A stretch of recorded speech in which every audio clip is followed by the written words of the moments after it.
Why does Atlanta always seem to be afraid to do that? And as a state senator, how does that experience working on a state level help the office of mayor have stronger ability to advocate for the worker class? Well, I think the reluctance or the conservatism in approaching things is a leadership problem. I think the people are ready. As a matter of fact, I know the people are ready. Long before I started running for office, I would go into the neighborhoods, go into the senior citizen home, go in the grocery stores. I probably in the last year have had several hundred neighborhood meetings, senior citizen events. And I was up here at Wheat Street, a few months ago, and the grandmother in Wheat Street said, Senator Fort, I have a granddaughter that wants to go to college. She's smart, she gets A's, but she just doesn't have the money, and we want her to go to college. Honest to God, I said, ma'am, when I'm mayor, we're gonna do our best. I'm not the superintendent of APS, nor am I the chancellor of the university system. But if Boston can do it, and Kalamazoo can do it, and San Francisco is doing it, New York State is doing it, providing 2-year tuition-free college to their children, we could do it in Atlanta. What's amazing to me is that I feel the same way. Without fear of anyone seeing my bias, I honestly believe that. You cannot tell me. I listened to Dr. John Henrik Clarke. People Google that if you don't know who he is.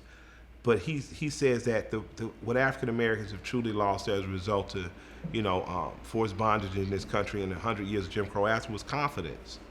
And when people say to me what can't be done, it amazes me that you even watching you that night on the panel, you stood up and you confidently stated these things can happen. And my thing is, in Atlanta, in the most unlikely places, a southern city, for the last 44 years that experienced this growth in the economy, this growth in this surge for all the good, it's still been under, from a symbolic standpoint and from a little standpoint, black leadership. You can't tell me that the new and different way, the next big thing, can't be thought of here. You can't tell me the way to solve homelessness in cities can't come out of here. You can't tell me a rebounding of the public school that isn't so heavily dependent on charter schools isn't possible here.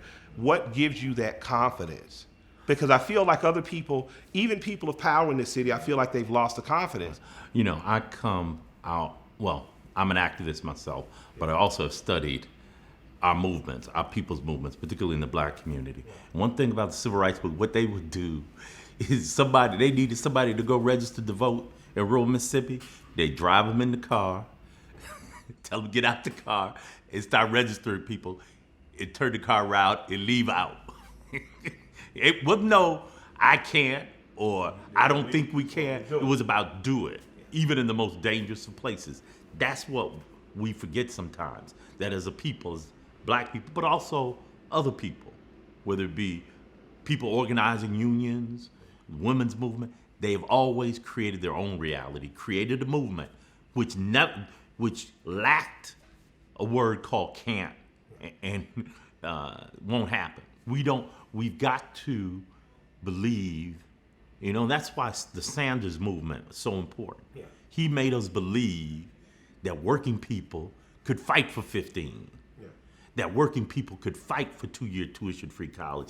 And look at here, now all those things are almost mainstream at this point. So I, as a student of the civil rights movement and as an activist myself, know the potential of people when they believe in themselves. I believe in Atlanta. I believe that it's a city you can do anything. You can do great things. That's why I'm running for mayor, and that's why I love this city in a real serious way.